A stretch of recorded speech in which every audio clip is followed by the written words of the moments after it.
Ẹ káàbọ̀ sí kànde Odùduwà Voice TV. Tó bá jẹ́ pé gbàgbọ́ tí ń retí ẹ̀ṣẹ̀ ń wà ẹ má gbàgbé láti bá wa subscribe. Ẹ jọ̀ọ́ prógámù àtàárọ̀ yìí ó máa short torí pé kí ni very vital information òun la fẹ́ pass fún gbogbo ènìyàn tó já sí wípé ọ̀rọ̀ tó ń lọ lórí social media pàápàá jùlọ lórí ọ̀rọ̀ bàbá wa Láàfin Ọ̀yọ́ àti extermination tí bàbá wa Aare Almarof tí wọ́n ṣe. Ẹ wo bí ẹ má jẹ́ ká tanra wa ẹ̀yin èèyàn, Aláàfin Ọ̀yọ́ kì í ṣe ọba kékeré. Bẹ́ẹ̀ náà dẹ̀ ni gbogbo ẹ̀yin tẹ́ lọ ń bú Aare Almarof. Honestly speaking, ọ̀pọ̀lọpọ̀ ẹ̀yin tẹ́ ń bú Aare Almarof yìí bíi 4-5 years back tójú ogun lé ibo lẹ́wà. Ẹ wo Aare Almarof nígbàtí iná Yorùbá nation tó ń jóná gidi gan. Gbogbo àmọ̀ràn tí Aare Almarof tí wọ́n mú wá ká ní ọmọ Yorùbá mú lónìí, ọ̀pọ̀lọpọ̀ ìyà tó ń jẹlẹ̀ Yorùbá lónìí kò ní jẹlẹ̀ Yorùbá mọ́ náà, because àwa lè fi gbogbo ẹnu sọ lára àwọn tí wọ́n dúró tán ti ṣe Dr. Sunday Igboho pẹ̀lú inú kan ní Aare Almarof wá o. Onílù dẹ́nì yìí kò ní fẹ́ kí ìlú òun ó tú, kò ní fẹ́ kí ìlú òun ó bàjẹ́. Ìgbà tẹ́ fẹ́ forí ọba méjì gbàrà wọn Aare Almarof ò gbà fún yín. Ẹ wá ń ṣe kí ni ìbàjẹ́ ẹ wá tún wá lọ ń wá àtàmọ̀ láti fi dìfẹ́mù Aare Almarof. Ẹ tanra yín o. Aare Almarof kò ń ṣẹgbẹ́ bàbá yín, ó ní kíní kan blog òun náà jáde ó ń ṣẹnu kọ́tọ̀kọ̀tàn ìyá Almarof ṣe gbákun àwo kan. Ẹ wo bí àṣírí ti tú. Aare Almarof rárá wọ́n ti sọ̀rọ̀ o. Ààrẹ ti sọ̀rọ̀ báyìí o. Máa play fídíò tí Ààrẹ sọ,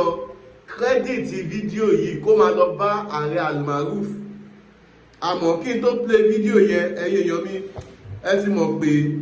iléeṣẹ́ tiwa Odùduwà Voice TV àwọn ò ní tọ́yìn torí pé kí ni nǹkan tó ń da ó ń fẹ́ àdúrà, ohun tó kù díẹ̀ káàtó òun náà ń fẹ́ àdúrà. Ẹ yẹ kí n sáré dọ́dọ̀ Prophet Ṣólóyè Táíwò bàbá orí òkè àṣẹ àti agbára tí má padà dé màá wá gbé yín dọ́dọ̀ Aare Almarof. Bá mi Prophet Ṣólóyè Táíwò ẹ bá mi gbóhùn sókè sà. Arán mi sí gbogbo ẹ̀yin abiyamọ tẹ́ ń láǹfààní tẹ́ sì ń gbọ́ mi ní àkókò yìí. Mo sọ pẹ̀lú àṣẹ Olódùmarè, gbogbo agbára tó lòun fòkò ọmọ ká ọmọlé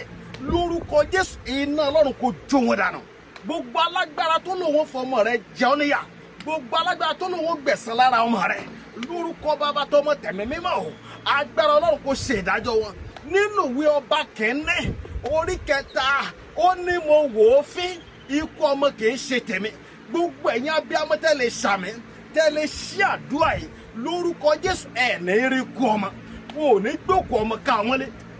Ẹ gbọ́ mi sà, Olúwa rán mi láti gbàdúrà fún àwọn abiyamọ àti gbogbo ẹni tó nílò àdúrà. Ẹ̀rọ ìbánisọ̀rọ̀ tí wàá fi pè mí rè o 070 25 47 5427 070 25 47 5427. Ẹ jẹ́ ká jọ gbàdúrà, gbogbo tó kẹ́ máa là kọjá lórúkọ Jésù ẹ máa rí ìyanu, ògo Ọlọ́run máa farahàn, ìyanu máa ṣẹlẹ̀. Jésù Olúwa wa, àmín. Bẹ́ẹ̀ ni ẹ káàbọ̀ padà ayé èèyàn mi. Ẹ má yẹ ká tanra wa, ẹ má dẹ̀jẹ̀ kọ́ tán wá, ẹ má jẹ́ ká tanra wa, ẹ má dẹ̀jẹ̀ kọ́ tán wá. Ẹ yẹ ká gbọ́ nǹkan tí Aare Almarof tí wọ́n sọ lórí àwọn ìròyìn òfegè táwọn èèyàn kan gbé kiri lórí social media nípa wọn. Ṣé bó ṣe rí nìyẹn? Bá mi Aare Almarof ẹ bá mi gbóhùn sókè sà. Mo kí gbogbo ẹ̀yin ọmọ Yorùbá, mo kí yín lápapọ̀ ẹ ní Ààrẹ tún dé. Mo kàn lésì díẹ̀ fún àwọn tó kàn jẹnu wọn níyà ní orí TikTok, torí mo mọ̀ pé most àwọn tó wà ní orí TikTok yẹn àwọn aláyébàjẹ́ ni wọ́n, so èmi ò dẹ̀ fẹ́ rìn sí sàkání irú wọn. Èèyàn kọ́kàn gbé kíní yẹn wá ní sórí Cross Blog TV jẹ́ kí n kọ́kọ́ sọ ọkàn fún ẹ sórí téèyàn bá ń ṣe báyìí ó lè débì kankan níbi blọ́ọ̀gì títí ẹ̀ ìtòrí ẹ̀ náà ló ṣe ń ríyàn 15 20 tí wọ́n ń kọ́mẹ̀ntì sórí téèyàn bá fẹ́ blog wò ṣe àwọn àgbà blọ́gà tó ti ń sọ̀rọ̀ tó máa sọ̀rọ̀ tó mú ọpọlọ wá nígbà táwa bẹ̀rẹ̀ bóyá ò tiẹ̀ tí ìrówó tó máa fi ra fóònù gan sórí nǹkan tí máa wá ṣe fún ẹ èmi ò ní bẹ ágìl sóríjọ́ tó bá tún ṣe ẹ́ ní ṣò tó bá fi píkṣọ̀ mi sí mo mọ writing láti ṣe èmi àti òní nǹkankan tó bá fẹ́ blog wà ní ẹgbọ́n nǹkan táwọn èèyàn sọ ìwọ náà ṣẹnu pọ́nrọ̀pọ́n ṣó mọ̀ mí rí ni ẹlẹ́ẹ̀kejì mo fẹ́ kẹ́ èèyàn gbọ́rọ̀ yìí díẹ̀ ẹ gbọ́ díẹ̀ ẹ wò àwọn rèé o.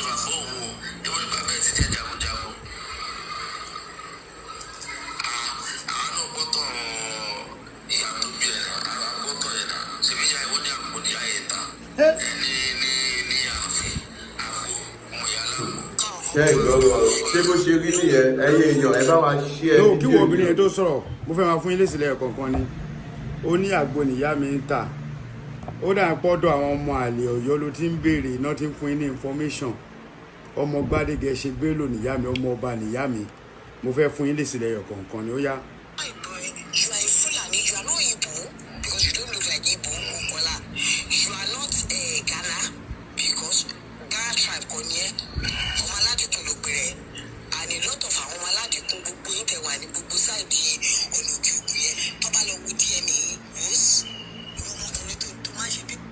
sórí wọ ọmọbìnrin number 1 sórí ọmọ aládìkún gangan ní Yorùbá ta ni bàbá àti tiẹ̀ ní ìlú Nàìjíríà ta lọ bá àlú yín ẹ máa sọ̀rọ̀ lọ.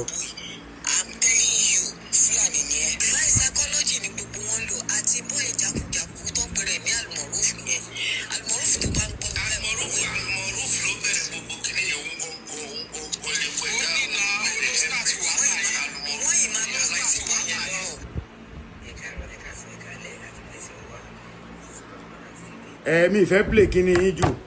sórí wọ ọmọbìnrin tó sọ̀rọ̀ yẹn mo rí fọ́tò ṣó ẹ kó rí bẹ́ẹ̀ bẹ́ẹ̀ bọ̀ tó bá jẹ́wọ́ ni mi lọ́rọ̀ báwọ̀ sọ torí kò sọ ọ̀nà ọ̀rọ̀ ẹ̀ mo rí pọ́n ló ti ṣe ṣó fún mi rẹpẹtẹ bọ̀ ó rí pé mi dá yín lóhùn torí mo rí pé kò sọpọlọ lórí yín bọ̀ sórí wọ ọmọbìnrin yẹn tó bá pé ẹlòmíì ló sọ̀rọ̀ ẹ̀yin ẹ fi píkṣọ̀ yín hàn ẹjọ́ tẹ bá rẹ́ni tó mọ̀ gbà tó ṣe kí ni ẹ fi píkṣọ̀ yín hàn kí n gbé yín lẹ́yọ kọ̀ọ̀kan ìwọ obìnrin ò fẹ́ jáde ni kí ló kún ẹ pẹ̀ lọ́rọ̀ ilé ayé tèmi tẹ ní Fúlàní ni mi ẹ ṣe thank you bọ̀ mo mọ̀ pé Yorùbá tèmi ó dájú Yorùbá yín lọ ìwọ tó wá lè mi ń ṣe bí òkóbó ṣó dómi rí ni òmọye ọmọ tí mo bí ṣó rí ìyàwó mi ni. wá láti Èkìtì ó tún dárúkọ bàbá Èkìtì sí bàbá Èkìtì ò sọ fẹ́ pàà ti yanjú ẹ̀ ní Sunday tó jẹ́ brọ́dà mi ti yanjú ẹ̀ fún wa sórí gbogbo yín tẹ̀ ń sọ̀rọ̀ yìí ẹ̀yin ọmọ tó bí ní 1980 ẹ̀yin ọmọ 1980 1990s ẹ kàn máa sọ̀rọ̀ anyhow kò sọ̀rọ̀ nu yín bọ̀ ìwọ tó bá tó bẹ̀ ìwọ tó ló bá fún mi kọ àti ìwọ obìnrin tó sọ̀rọ̀ láàrin wọn ìwọ aṣẹ́wó rádaràda ìyẹn tó bá lọ́kọ o tó bá jó lọ́kọ ni o ní bọ́sà àwọn àárín àwọn èrò kó máa bú ọkọ lọ́kọ àti ẹ̀sìn gbọ́tà àwọn ọkùnrin òpònú